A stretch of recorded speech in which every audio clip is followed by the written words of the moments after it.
no entendemos los tiempos de Dios, pero también no hemos entendido la fiesta del Señor, en el cual el Nuevo Testamento dice que son sombras proféticas de cosas por venir.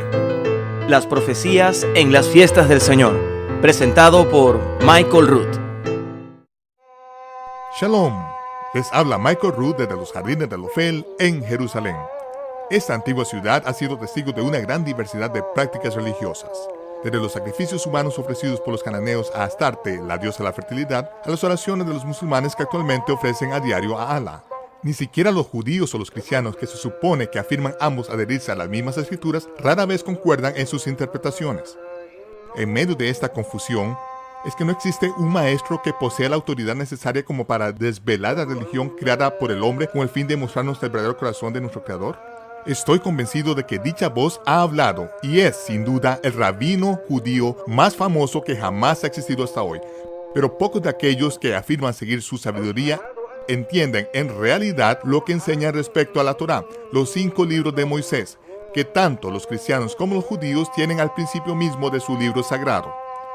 Quisiera presentarles a mi rabino favorito, Yeshua, que nos ofrece su interpretación de la Torá y que se aplica por igual a los judíos y los cristianos. Únese a nosotros en los estudios de televisión de Lester Sumrall, donde esta presentación sobre las profecías en las fiestas del Señor fue grabada por el Club de la Profecía. Esta es la Profecía Bíblica 201. Ahora, veamos el episodio número 16 de la serie de 26 partes sobre las profecías en las fiestas del Señor. La gracia, licencia para violar la Torá, Dios no lo quiera. ¿Se ha cumplido toda la Torá y los profetas? No. Solo si no hemos leído nunca la Torá y los profetas, podemos decir que sí, que se ha cumplido la mitad de la Torá y los profetas. Efectivamente, la mitad se ha cumplido. El Mesías ha venido como el siervo sufriente. Pero, ¿se ha cumplido la venida del Mesías como un rey que gobierna y ha conquistado? ¿Qué fue lo que él dijo? Ni una jota ni una tilde pasará de la ley hasta que todo se haya cumplido. Necesitamos escuchar de verdad lo que tiene que decir el Señor. Necesitamos hacer esto.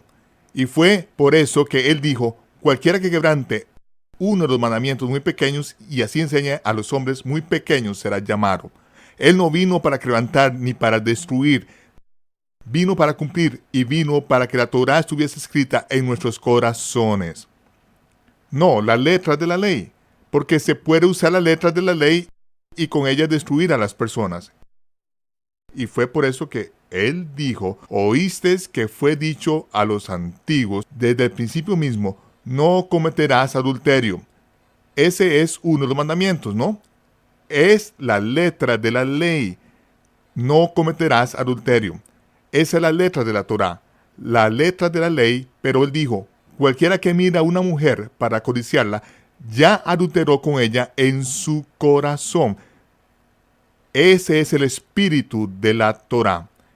En otras palabras, el espíritu de la Torá, lo que Dios realmente desea comunicar es que usted puede controlar su mente. No se debe ni siquiera pensar en ello. Debemos de poder confiar el uno en el otro, en nuestros maridos y mujeres, y saber que ni siquiera vamos a permitir a nuestra mente pensar en eso, sino que controlaremos nuestros pensamientos según la Torá, y gracias al Espíritu de Dios en nuestro interior andaremos conforme al Espíritu de la Torá, y la codicia de la carne no tendrá oportunidad de concebir y de practicar el pecado.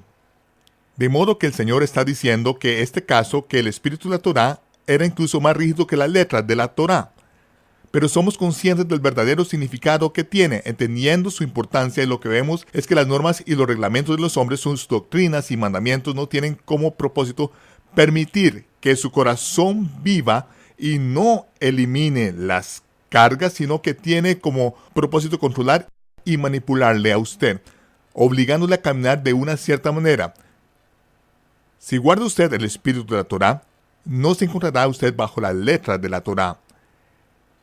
El guardar el espíritu de la Torá es el motivo por el que fue enviado el Espíritu Santo para ayudarnos a entender el espíritu de la Torá, sin tener que esforzarnos por guardar la letra de la Torá, puesto que la letra de la Torá, la letra de la ley, nos esclavizará Los hombres se valen de ella para manipular a otros, mientras que el Mesías vino para libertarnos de la manipulación religiosa, de la intimidación y del control. En Judas verso 3 dice: Amados, por el gran deseo que tenía de escribirlos acerca de nuestra común salvación, me ha sido necesario escribiros para exhortaros a que contendáis ardientemente por la fe que ha sido una vez dada a los santos. Como ven, incluso cuando Shaul vivió y escribió, todos los que estaban en Asia me han abandonado. La fe una vez dada a los santos, aquellos creyentes primitivos que caminaron con el poder de Dios, que se criaron en la Torá y vivieron conforme a su espíritu, incluso en aquellos tiempos estaba ya causando un gran desgaste. De modo que ahora nos encontramos casi 2000 años después, que ha llegado de nuevo el momento de esforzarse por contender ardientemente por la fe que ha sido una vez dada a los santos, a fin de caminar con el poder de Dios, amándonos unos a los otros, dedicando nuestras vidas al servicio mutuo, que es lo que realmente deseamos. No queremos religión, lo que queremos es vida. Deseamos la vida de Dios viviendo en nuestro interior.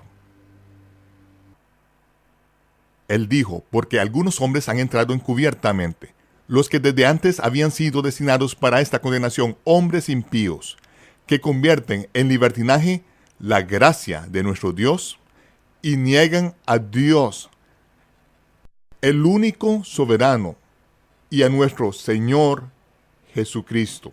¿Por qué dice negando su soberanía?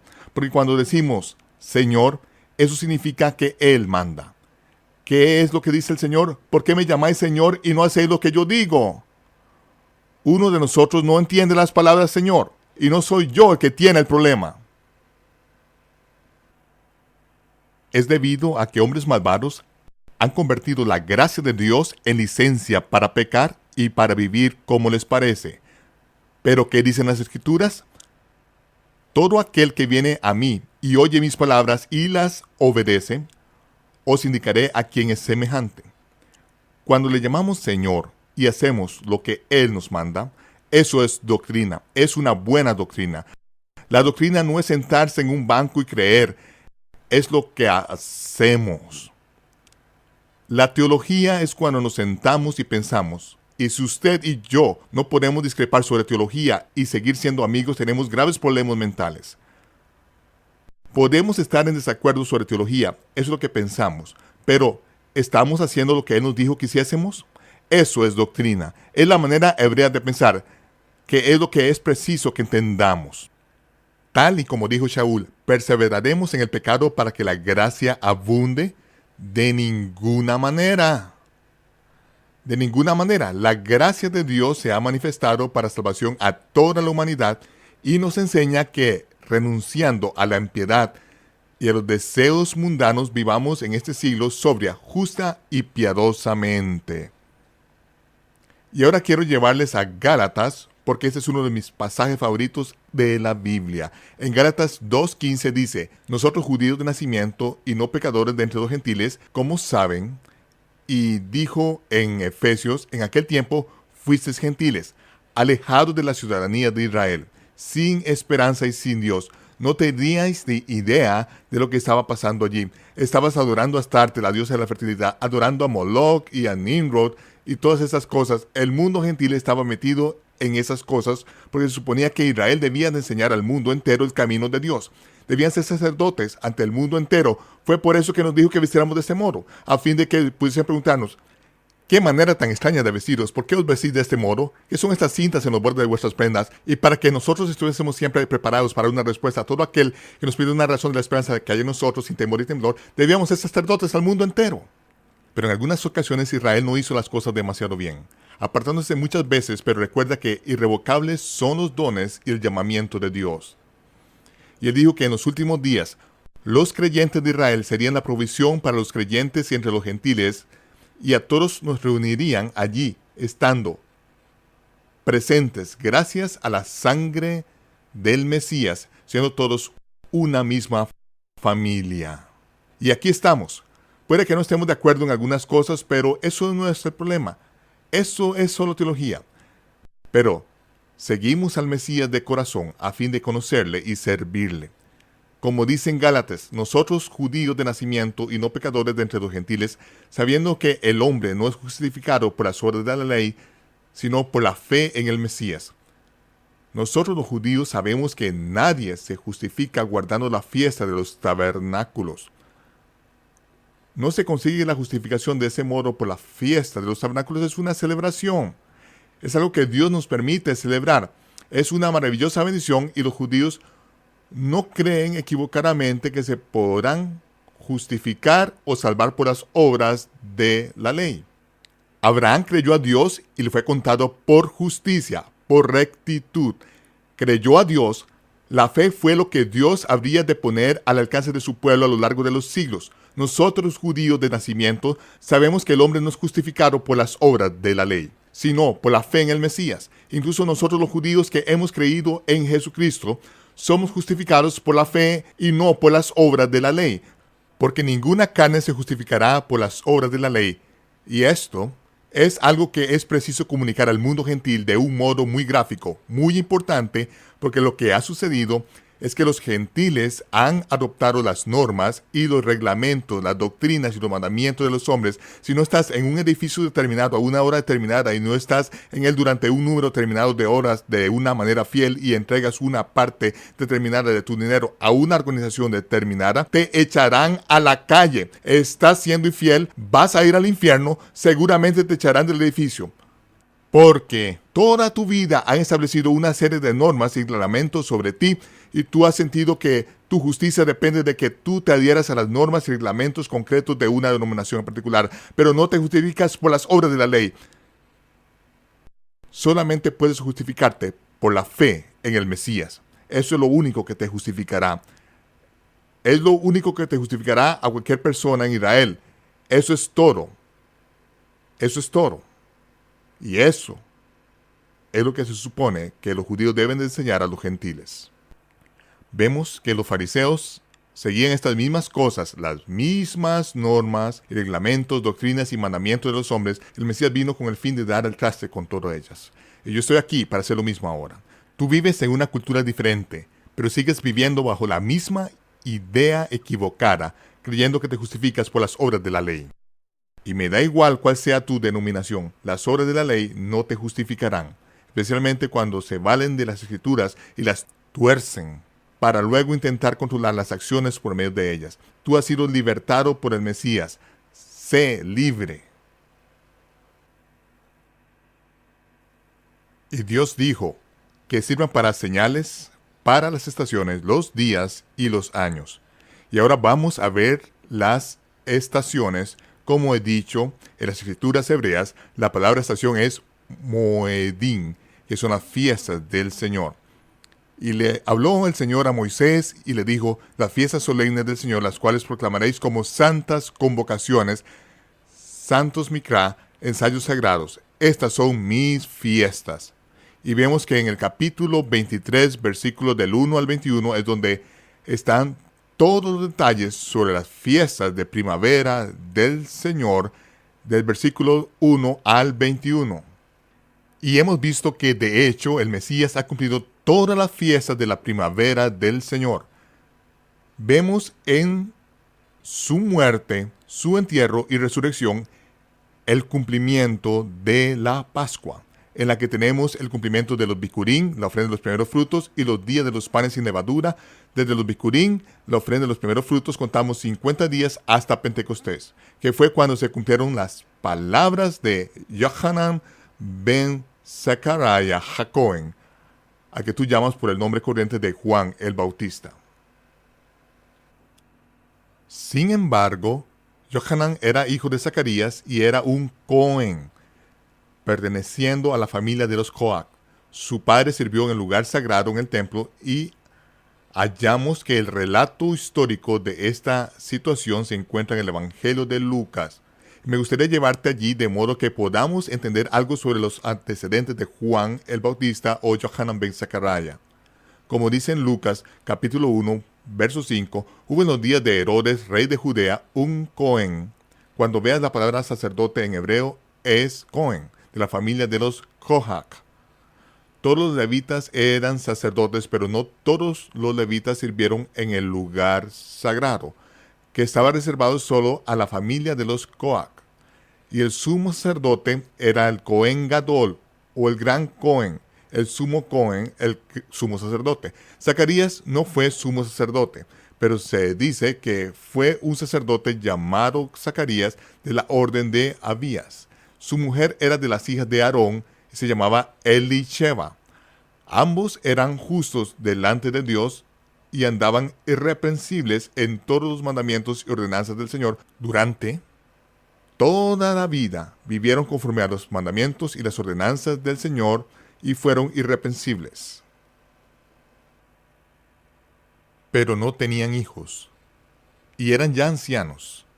Elizabeth era estéril, ambos eran ya de edad avanzada. Aconteció que ejerciendo Zacarías el sacerdocio delante de Dios, según el orden de su clase, le tocó en suerte entrar conforme a la costumbre del sacerdocio en el santuario del Señor para ofrecer el incienso. Y aquí se nos ofrece una ecuación matemática en el libro de Lucas. Para empezar, Zacarías era de la orden de Abías, que era el 8º curso según dicen en Segunda de Crónicas. Hay 24 cursos de sacerdotes y esos sacerdotes servían una vez a la semana, 2 veces al año. 24 cursos, 2 veces al año serían 48 semanas. Aún nos quedan unas cuantas semanas, ¿verdad? Y todos los sacerdotes se ocuparían de todas ellas como parte de su obligación, teniendo que acudir y servir en las fiestas del Señor, a las que acudiría todo Israel, de modo que era preciso que estuvieran todos los sacerdotes de turno durante este periodo concreto. Y los cursos de los sacerdotes comenzaban el primer Shabbat después del mes del Aviv, de modo que podemos seguir la pista y ver cuándo el orden de Abías servía en el templo. En este año particular, el orden de Abías estaba sirviendo en el templo y siendo responsable de lo que sucedía en el lugar santo durante la semana de Shavuot. Shavuot o Pentecostés empieza el primer día de la semana. El orden de Abías empezaba allí mismo, en el mismo momento del Shabbat, y en ese momento eran responsables de todo lo que sucedía en el templo durante este periodo de tiempo. Zacarías era ya bien anciano, y también lo era su mujer Elisheba. Ella era estéril. Como ves, a pesar de guardar los mandamientos del Señor, de ser irreprensibles, el pueblo lo llamaba estéril, la cual era un insulto, porque las Escrituras dicen que si guardamos los mandamientos y las ordenanzas del Señor, llevaremos fruto. De modo que pensaron que algo estaba mal, que debía de existir algún pecado oculto, pero a pesar de ello, el testimonio del mundo era que el matrimonio era irreprensible. Zacarías era ya anciano, y según el orden de Abías, estaba sirviendo en el templo, y dice que le tocó en suerte entrar para cumplir su oficio sacerdotal, que consistía en quemar el incienso en el lugar sagrado. Este honor solo se concede a un hombre una vez en su vida. Solo una vez, y quemaba el incienso sobre el altar del incienso. Eso era todo lo que podía hacer. Zacarías es ya un anciano y no había estado nunca en el lugar sagrado para quemar incienso sobre el altar del incienso. Dice, toda la familia del pueblo estaba afuera orando a la hora del incienso. Aquella era la hora misma en que se quemaba el incienso sobre el altar en ese día solemne de Shavuot de Pentecostés. Ya Zacarías le había tocado en suerte. Este anciano al final de su vida logra por fin entrar a quemar incienso sobre el altar del incienso, de modo que cogen el brasero y se colocan ante el altar para quemar incienso. Al acercarse y entrar en el lugar sagrado, no había ningún otro sacerdote con él. Toda la multitud del pueblo, los cientos de miles de personas estaban afuera, abarrotadas en el monte del templo, y todos estaban orando en silencio, mientras Zacarías, el anciano sacerdote, entraba en el templo. Al hallarse en el interior, a la derecha del ángel del incienso, el ángel Gabriel apareció ante él. Y Zacarías se echó a temblar. Aquello era algo que no sucedía todos los días ni cada año, y a este hombre solo le sucedió una vez en toda su vida. Al entrar en el templo se le aparece un ángel, y los ángeles no aparecen por todas las esquinas de las calles de Jerusalén cada semana. Así que está temblando, se siente atemorizado, y el ángel le dice de inmediato: Zacarías, no temas, porque tu oración ha sido oída, y tu mujer dará a luz un hijo. Elisheba dará a luz un hijo y le pondrás por nombre Juan. Irá delante del Señor, y él, delante de él, con el espíritu y el poder de Elías. Ahora, el ángel, como vemos, se identifica y le dice: tu oración ha sido oída y vas a tener un hijo. La verdad es que hacía mucho que Zacarías había dejado de pedir por un hijo en oración. ¿Por qué? Porque responde: ¿en qué conoceré esto? Porque yo soy viejo y mi mujer es de edad avanzada. Se le ha pasado ya la edad en que pueda concebir, así que parece que ha llegado un poco de retraso, Gabriel. ¿Cómo voy a saber esto? No creo que hubiese orado pidiendo un hijo durante muchos años, y daba la impresión de que no había esperanza y que se iba a morir sin tener descendencia, pero a pesar de ello, Dios tenía un plan y le envió a un ángel para decirle: tu mujer va a tener un hijo y va a venir con el espíritu y el poder de Elías y va a preparar el camino para el Mesías que ha de venir. Bueno, contestó: ¿en qué conoceré esto? Porque yo soy viejo y mi mujer es de edad avanzada. El ángel Gabriel se colocó ante él y le dijo: mira, yo soy Gabriel y estoy en la presencia del Dios Todopoderoso y he sido enviado para darte este mensaje. ¿Es que no te basta con eso? ¿Necesitas algo más? Ahora, te vas a quedar sordo y no podrás hablar hasta que sucedan todas estas cosas. Tu Biblia, versión King James, dice mudo sin poder hablar. Pero el texto arameo dice sordo y mudo. Eso es algo que vemos más adelante cuando 9 meses después llegó el momento de circuncidar al niño, porque Elizabeth tuvo un hijo. Cuando llegó el momento de presentar a su hijo al 8º día, cuando el Moel Goldberg fue para circuncidar al niño, el Moel preguntó: ¿cuál será su nombre? Y Elizabeth fue la única que pudo contestar diciendo: se llamará Johanan. Y el Moel contestó: oh, ve, no puedes llamarle Johanan. Ninguno de los ancianos se llama Johanna. Se suponía que debería llamarse Zacarías 14 o algo así. Y dice: le hicieron señas a Zacarías. ¿Por qué tuvieron que hacerle señas? Porque no podía oír. De modo que lo escribió sobre una tablilla. ¿Acaso lo dijo con su boca pidiendo una tablilla para escribir? No, porque no podía hablar. Pidió la tablilla por señas. Se la dieron y entonces escribió: se llamará Johanan. Y fue entonces cuando se le abrió su boca y sus oídos y clamó profetizando, de modo que los que estaban presentes dijeron: ¿qué clase de niño será este? Y hubo gran clamor por toda la región montañosa alrededor de Judea, y esta fue la ocasión solemne. Ahora volvemos a donde el ángel Gabriel dijo: te vas a quedar sordo y no vas a poder hablar. ¿Por qué sordo y mudo?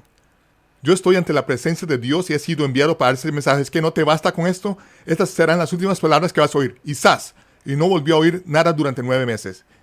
Y no pudo salir palabra de su boca en 9 meses. ¿Crees que eso le ayudó a creer? ¿Crees que eso sirvió para incrementar su fe? Vos, por supuesto que sí. Porque cuando salió del templo y permaneció en el interior mucho tiempo, dice que el pueblo se preguntaba diciendo: ¿qué está sucediendo? Llevaba tanto tiempo allí adentro, ¿acaso había tenido una visión? ¿Qué está pasando? El pueblo se estaba allí afuera orando, estaba esperando que sucediese algo grandioso de todos modos, y Zacarías salió del templo después de tanto tiempo y salió y se situó ante el pueblo, colocando sus manos con el resplandor sobre el pueblo, y a continuación intentó abrir su boca y pronunciar la bendición arónica sobre el pueblo de Dios.